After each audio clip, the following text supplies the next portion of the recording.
he'll probably be able to maybe make it strategize good, his way up. Yeah, he'll probably qualify 20s or 30s, and then he'll thing be yelling on his radio the whole race. Yeah. Get these guys out of my way. I'm a better driver But than the thing them. is, They're the thing holding me is, up, though, blah, blah, blah. the I'm going to wreck them.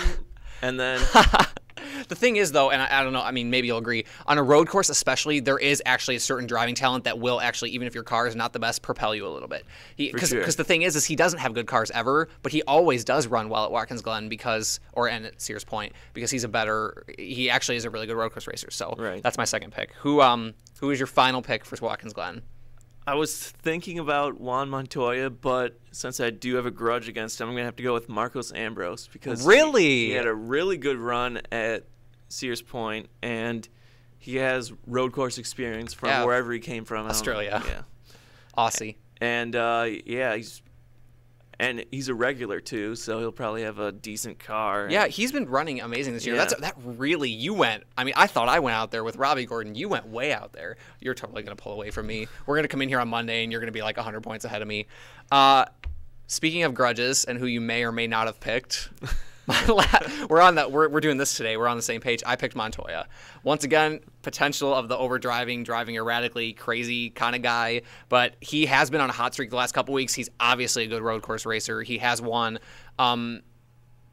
Doug is convinced that a couple years ago when he won at Sonoma that he still had a giant fuel tank and he shouldn't have won. But he is obviously a good road course racer, so I picked Montoya. So I really wanted to go with Jeff Gordon. I actually never even thought about Ambrose. I'm not going to take credit for that. I didn't even think about that. Wanted to go with Jeff Gordon, but somehow recently he just finishes 8th at Watkins Glen and Sears Point. So we'll have to see. What we'll do is we'll keep track of the points and we'll go over them on Mondays and just say Kyle did amazing or Chris did amazing, which will never happen. Good picks for you, except for Juan Pablo Montoya. Returning to the scene of the crime where he got into it with Harvick. 2 years ago, I remember he got up in his... Wasn't Jeff Burton involved in that wreck too? His teammate? I'm pretty sure Burton got involved too. I don't remember. All I remember is Juan Pablo Montoya went, I think on Truex. Was it He Truex? made a move on Truex. Or Truex hit him. He got on the inside of Harvick or something and went... I know Harvick was ahead of him and he spun out Harvick and then... You have to say this. Let's. One other thing I want to say. Think about this. Now that they have the double file restarts, you know the Watkins Glen looks like. Oh yeah. Think about that first turn. That's gonna be huge. Think about this. That first turn. Think about the first turn, 8 laps to go, double file restart. I do not want to be. I don't know. I mean, if you're on that outside going into that first turn, I don't know. You're in big trouble. You don't even want to be in second. You want to be in third on that restart. The last couple weeks, the leader has been choosing the outside at certain tracks. Not gonna happen at Watkins Glen. Anyway, so I think we're going to move on. Watkins Glen, Pocono. Woo! We'll talk more about Watkins Glen on Monday. So, obviously, the trade deadline was last Friday. It's gone and passed. Do you feel like there were a ton of trades this year? I feel like there were a lot more than normal. It seemed like, there were a lot more, and big names, too, trading. I mean, who cares if, one minor league pitcher gets traded for one terrible major league pitcher. Yeah, middle reliever. Yeah. There are some big names getting traded this year. So what we were going to do is talk about some of the trades and what we thought. So you've got the handy little cheat sheet in front of you, so you can go with that. Well, we'll start in the AL East, AL Central, where the... Oh, okay, fine. We'll start in the AL East. No, you can go. I was just waiting for you to say it. You can go with whatever you want. AL Central... Indians unloaded. They completely cleaned house. And so it's kind of which one do you want to start with? We could talk for 20 minutes about the Indians. So, yeah, I mean, whichever one you want to start with. I'd say probably arguably their best hitter, Victor Martinez, goes to the Red Sox for some pitchers, or who cares. And I know that hurts because I think he was not only a great hitter and great player, but he also did a lot of stuff off the field for the community, I guess. Yeah, I agree with you. I told you this on Friday when it happened because you told me or somebody told me. I can't remember how I found out, but I at the time it was undisclosed as to what the Indians got, and I think it was you I told. I was like, I don't care what the Indians get in return. It's a loss. Victor Martinez was a great player, great, home run hitter, good good player, but an even better off the field human, and was a great character guy. Kept the clubhouse together, rallied the clubhouse. Was a big part. A few months ago, the Indians came back. I don't know if you remember this. They were down like 8 runs in the bottom of the 9th with 2 outs and won, and he was a big part of that. And excuse me, and it's just it hurts. It really hurts. Trying to remain objective here as far as what the Red Sox got. I don't know what you think. I think it was huge. I think it was huge for them. It was huge for this year, sure, because anyone could use a Victor Martinez on their team because he's just a great hitter. But I think this was mainly a for the future move because I think Jason Varitek, their catcher, and he's a captain of the team, a big part of the team, and a big part of when they won those championships. But he's getting old, and he's not as great as he used to be. And I think his contract ran out last year, and they gave him a 1-year deal or something like that. But I think Victor Martinez is going to be his replacement.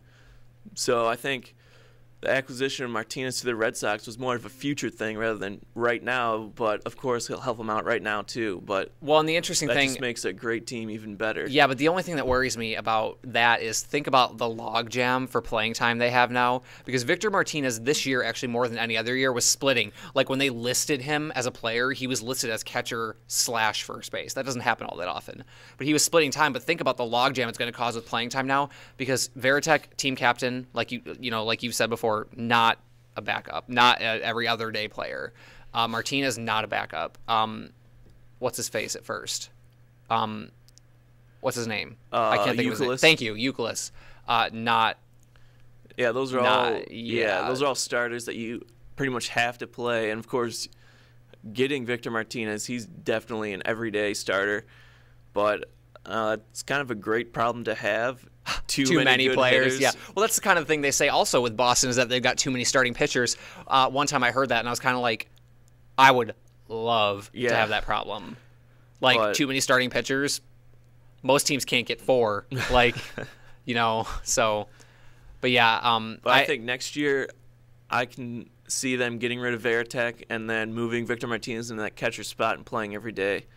And I think that's where they were looking towards the future with this trade. Yeah. Speaking of looking to the future, before we talk more about the Indians, we might as well just move to the Central because there's a move in there that I think was definitely geared toward the future. But right, the White Sox, huge move getting Jake Peavy, and actually very surprising too because they had tried to trade for him earlier in the year and Jake Peavy declined.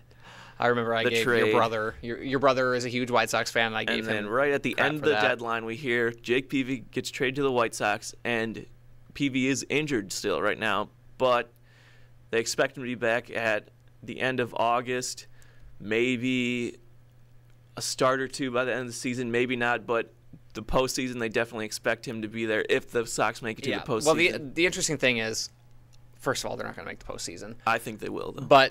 But second of all, that's a story for another day because we'll get there. But the thing is the reason I think, and even you think a little bit, that it's more for the future in that, let's say they don't make the postseason, or he is injured, and when he got traded, the Padres GM actually said he might not pitch again this year. Just so you know, so I'm not like it's kind of like buying a car. The Padres said that he wouldn't pitch, but the White Sox took a look at him, and he has been. I mean, when he was with the Padres, he wasn't even doing rehabs, not pitching at all, not even doing rehab starts or anything like that.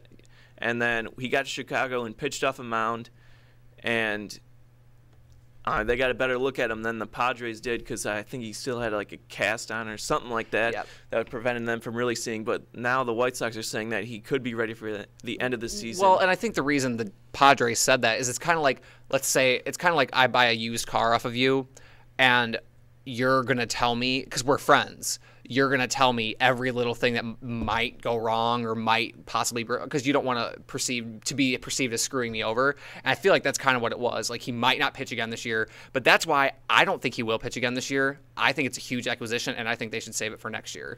Maybe, the playoffs is not a place to test him. But if they're out of it, let's say they're 7 games out with a week left, and he is able to pitch him once or twice as like a rehab for next year, but I think it's more for the future. Yeah, Well, it's definitely for the future because they have three. I think they have 3 more years with him on his contract, and I